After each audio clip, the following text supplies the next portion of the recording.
wabarakatuh. Adik-adik yang berbahagia, marilah kita mulai kuliah ini dengan menyampaikan puji syukur kepada Allah Subhanahu wa taala atas berkat dan rahmatnya sehingga kita semuanya dapat berkumpul di dunia maya ini dalam keadaan sehat walafiat.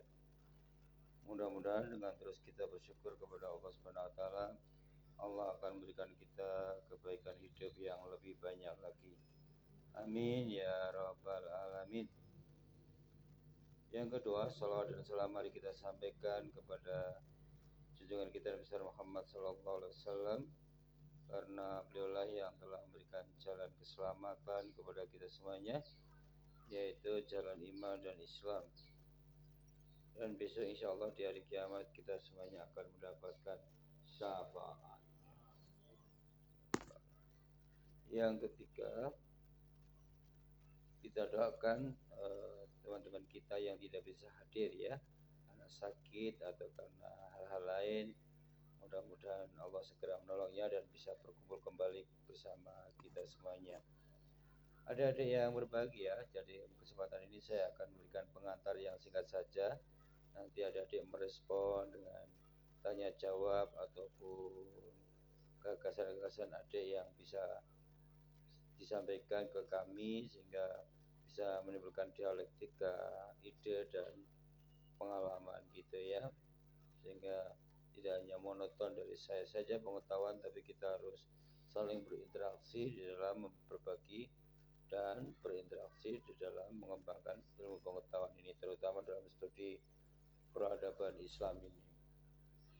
Kalau kita mengikuti banyak penulis-penulis ya, ilmuwan-ilmuwan, para guru besar, itu kita mengetahui kebanyakan penulisan studi peradaban Islam ini memang banyak menggunakan pendekatan sejarah itu ya, seperti yang telah saya terangkan sebelumnya bahwa pendekatan sejarah ini sangat penting di dalam studi peradaban Islam ini, karena ingin mengetahui masa lalu dari pertumbuhan dan perkembangan agama Islam serta peradabannya, sehingga tahu kemundurannya, kemajuannya sampai di mana dan kenapa harus bangkit lagi dari keterpurukan dan sebagainya itu ya.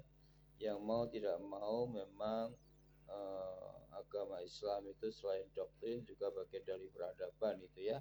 Kalau kita menggunakan pikirannya Gus Dur atau pikirannya Cak Nur, Khalis Majid itu memang sehingga peradaban Islam yang tumbuh di Timur Tengah itu pada awalnya lalu berkembang ke seluruh dunia ini mau tidak mau menjadi bagian dari peradaban global atau mewarnai peradaban global itu.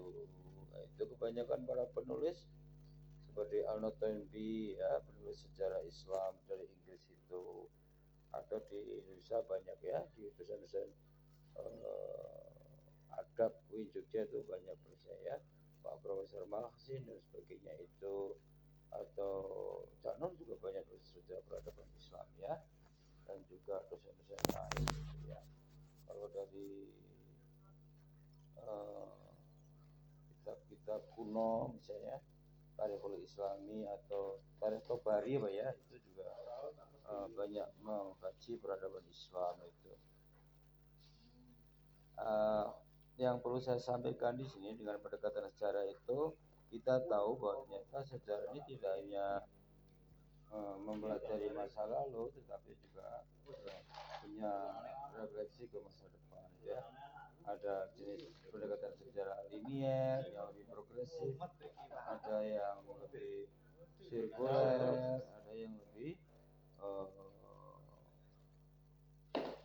spiral gitu ya, yang muter aja peristiwa itu berulang, tapi ada progresivitas. Nah, hari ini saya akan menyampaikan sejarah dengan pendekatan multidisipliner ya. Itu Pak Amin Abdullah pernah banyak menggagas pendekatan multidisipliner dalam studi Islam ini ya. Jadi multidisipliner nanti kita ingin mendekati suatu objek dari peradaban Islam ini dengan pendekatan yang multidisiplin ya, dengan banyak definisi sehingga memerlukan wawasan yang sangat luas itu ya.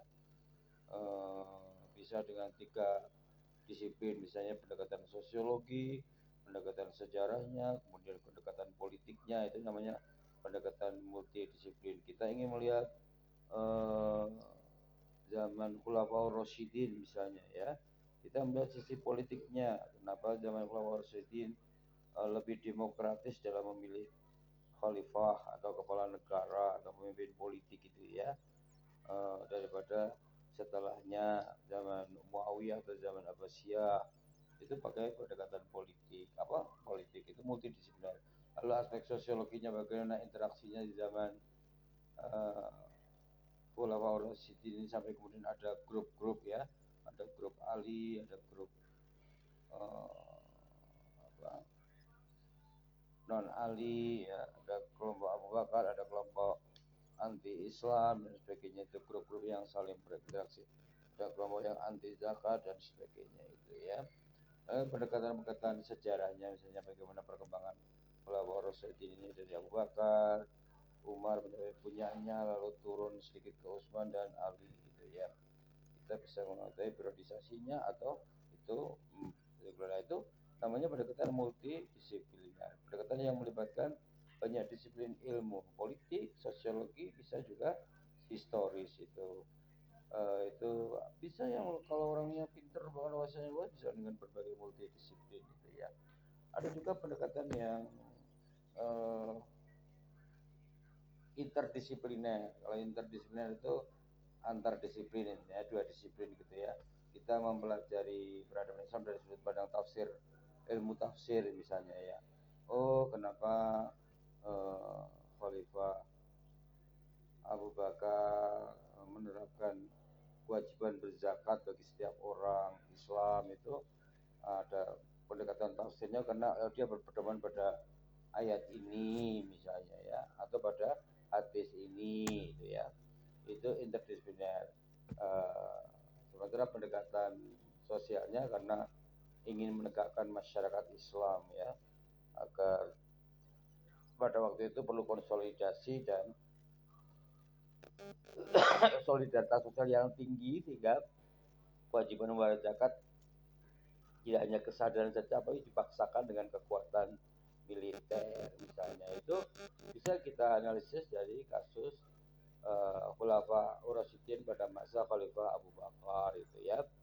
Ada pada masa siapa ya, masa Umar bin Khattab misalnya ya. Kenapa selawat tarawihnya itu beda ya? Kenapa pada masa Umar bin Khattab ini sholat tarawih itu di masjid, tidak di rumah gitu ya?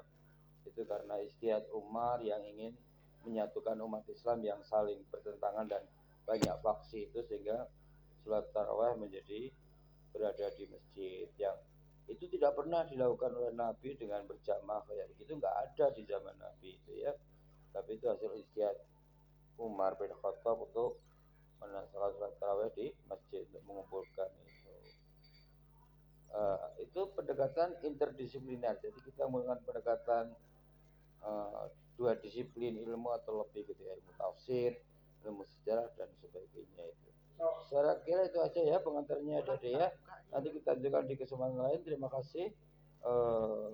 Lebihnya mohon maaf. Wassalamualaikum warahmatullahi wabarakatuh.